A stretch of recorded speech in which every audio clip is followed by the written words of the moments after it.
ஆட்டுக்கால் குழம்புனால அதில் ஒரு ரா ஸ்மெல் வரும். அந்த ஸ்மெல் இல்லாமல் ரொம்ப அரோமேட்டிக்காக எப்படி வைக்கிறதுன்னு பார்க்கலாமா? அதுக்கு இந்த தட்டில் காமிக்கிற எல்லா பொருளும் கொஞ்சம் கொஞ்சம் எடுத்து வச்சுக்கோங்க. மிளகு, சீரகம், பட்டை வத்தல், பெருஞ்சீரகம், பட்டை, கிராம்பு, கொஞ்சோண்டு கசகசா, இது எல்லாத்தையும் ட்ரை இன்க்ரீடியன்ட் எல்லாம் வறுத்துட்டு, இதுக்கப்புறம் கொஞ்சம் சின்ன வெங்காயம், ஒரு தக்காளியை நல்லா வறுத்துட்டு, இது ஒரு மிக்ஸி ஜாரில் ட்ரான்ஸ்ஃபர் பண்ணிவிட்டு நல்லா பேஸ்ட் அரைச்சி வச்சுக்கோங்க. அரைக்கும் போது 2 ஸ்பூன் மல்லித்தூளும், கொஞ்சோண்டு கரம் மசாலா, கொஞ்சோண்டு மஞ்சள் தூள் சேர்த்து அரைச்சி வச்சுக்கலாம்.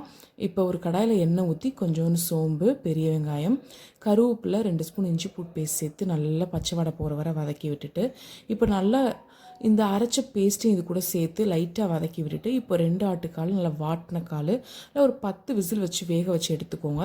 இதையும் சேர்த்து நிறைய தண்ணி சேர்த்துக்கோங்க, அப்போ தான் டேஸ்ட் நல்லாயிருக்கும். உப்பு சேர்த்து மூடி போட்டு நல்லா வேக வச்சுருங்க. இது கொதிச்சதுக்கப்புறம் கரெக்டாக ஒரு முருங்கைக்காய், நீங்கள் கத்திரிக்காயும் சேர்த்துக்கலாம். இந்த முருங்கைக்காய் சேர்த்துக்கும் போது சுத்தமாக இந்த ஆட்டுக்கால் குழம்புல உள்ள அந்த ஃப்ளேவர் கொஞ்சம் அந்த ரா ஸ்மெல் குறைஞ்சு இல்லை டிஃப்ரெண்ட் ஃப்ளேவரில் இருக்கும். ரொம்பவே டேஸ்ட் நல்லாயிருக்கும்.